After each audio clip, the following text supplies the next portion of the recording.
Hello and welcome to my YouTube channel Learn English with Gyan Prakash. Today we will discuss future indefinite tense. So let's start now.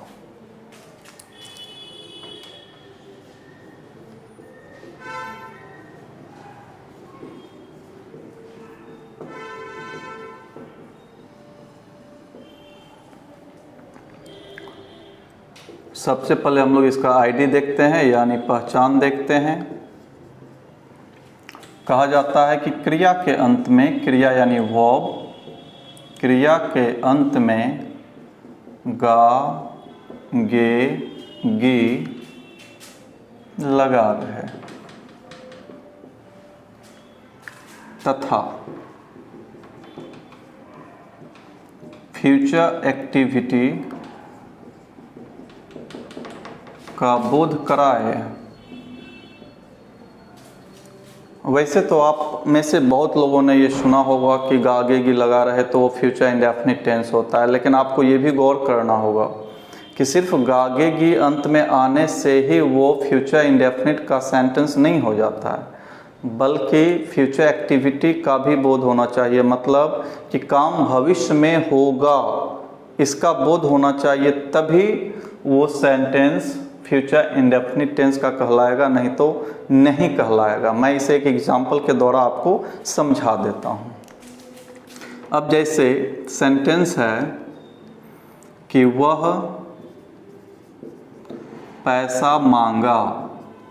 अब देखिए, मांगना जो है एक verb है और उसके अंत में यहाँ पे देखेंगे आपकी गा लगा हुआ है। मांगा यानी गा।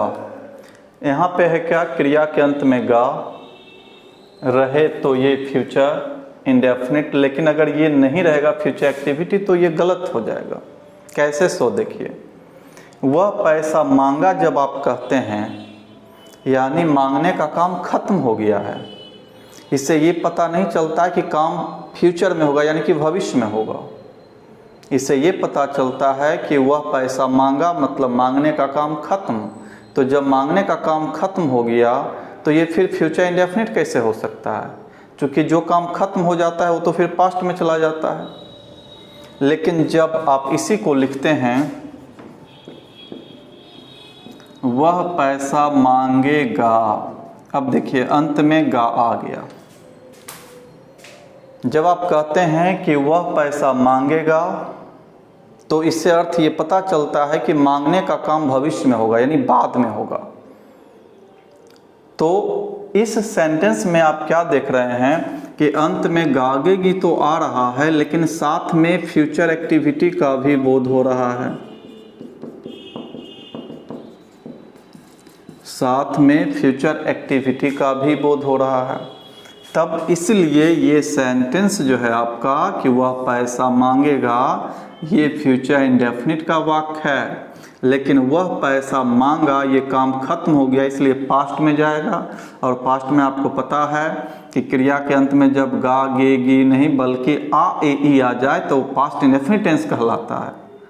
तो यहाँ पे क्रिया के अंत में आ, ए, ई आपको देखना होगा, यानी वह पैसा मांगा तो ये पास्ट इंडेफिनिट का वाक्य हो जाएगा, न कि ये फ्यूचर इंडेफिनिट का।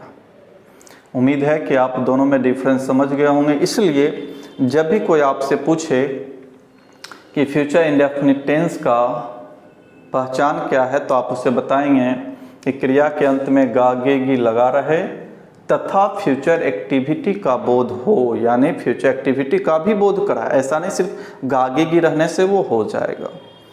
चलिए अब आगे देखते हैं।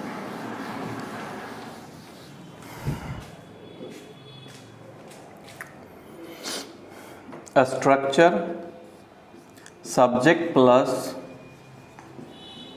शैल या will plus V1 plus object. आप हमेशा याद रखेंगे कि फ्यूचर टेंस जो होता है उसके 4 पार्ट होते हैं।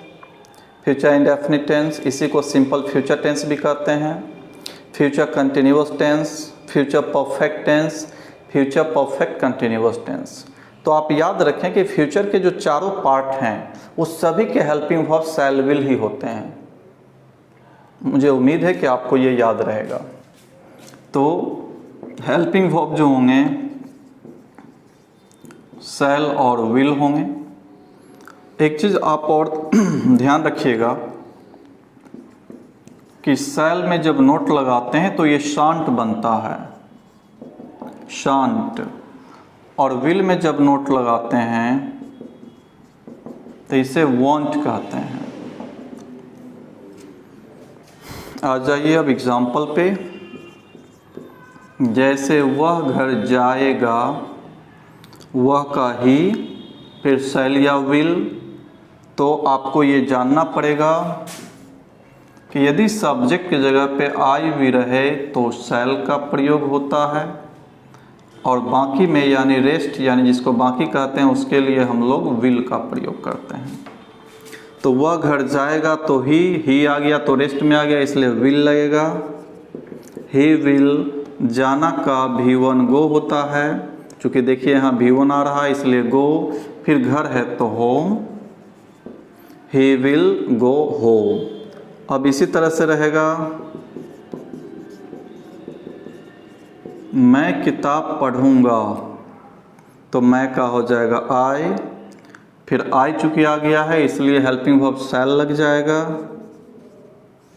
शैल, फिर पढ़ना का इंग्लिश रीड, फिर किताब है तो अ बुक, यानी आई शैल रीड अ बुक। तो इस तरीके से सिंपल सेंटेंसेस बनते हैं। अब हम लोग आगे देखते हैं कि किस तरह से इसका नेगेटिव बनाएंगे और इंटरोगेटिव बनाएंगे।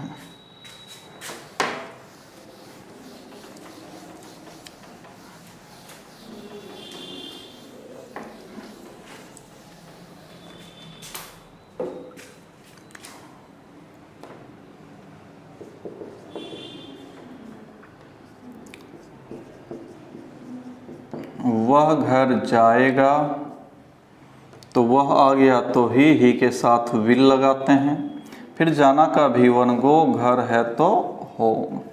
एक बात और आप लोग याद रखिएगा कि जब ये सेंटेंस एम्फैटिक हो जाता है, एम्फैटिक मतलब जोरदार, तो जोरदार कैसे बनता है?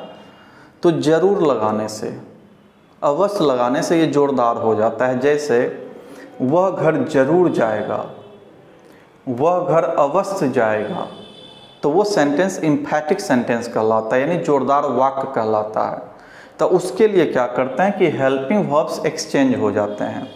आपको मैंने अभी पहले बताया कि आई और वी के साथ शैल लगाते हैं, लेकिन जब वाक्य जोरदार हो जाएगा तो फिर उल्टा हो जाएगा, आई वी विल लगेगा और बाकी में फिर शैल लगेगा। तो ये भी आप ध्यान रखें। नंबर बी, इसका नेगेटिव बनाते हैं। वह घर जाएगा तो इसका नेगेटिव होगा वह घर नहीं जाएगा। तो ऐसे ही सिंपल नेगेटिव चुकी है इसलिए हेल्पिंग वर्ब के बाद नोट लगाएंगे, तो हो जाएगा he will not go home. आप चाहें तो विल नॉट को मिला के वॉन्ट कर सकते हैं। नंबर सी, फिर क्वेश्चन क्या से शुरुआत होगी, तो क्या वह घर जाएगा क्वेश्चन मार्क।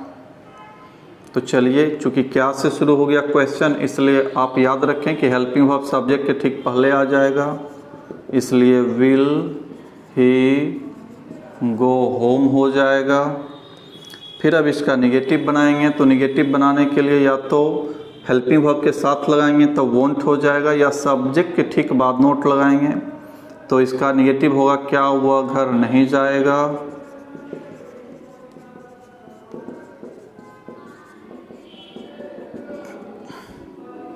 तो दोनों तरीके से मैं बना देता हूँ, इसके साथ लगा करके पहले, तो हो जाएगा वोंट ही गो होम, या इसी को आप कर सकते हैं सब्जेक्ट के बाद नोट लगा सकते हैं, तो हो जाएगा will he not go home.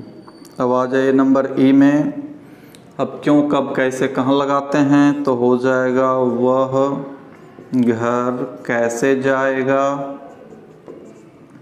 तो सबसे पहले जो कैसे है इसका इंग्लिश लिखते हैं, तो कैसे का इंग्लिश हाउ होता है, इसलिए हाउ हो गया। फिर सब्जेक्ट नहीं बल्कि हेल्पिंग वर्ब, और आपको पता है कि फ्यूचर टेंस में चारों पार्ट जो होते हैं उस सभी के हेल्पिंग वर्ब शैल और विल ही सिर्फ होते हैं।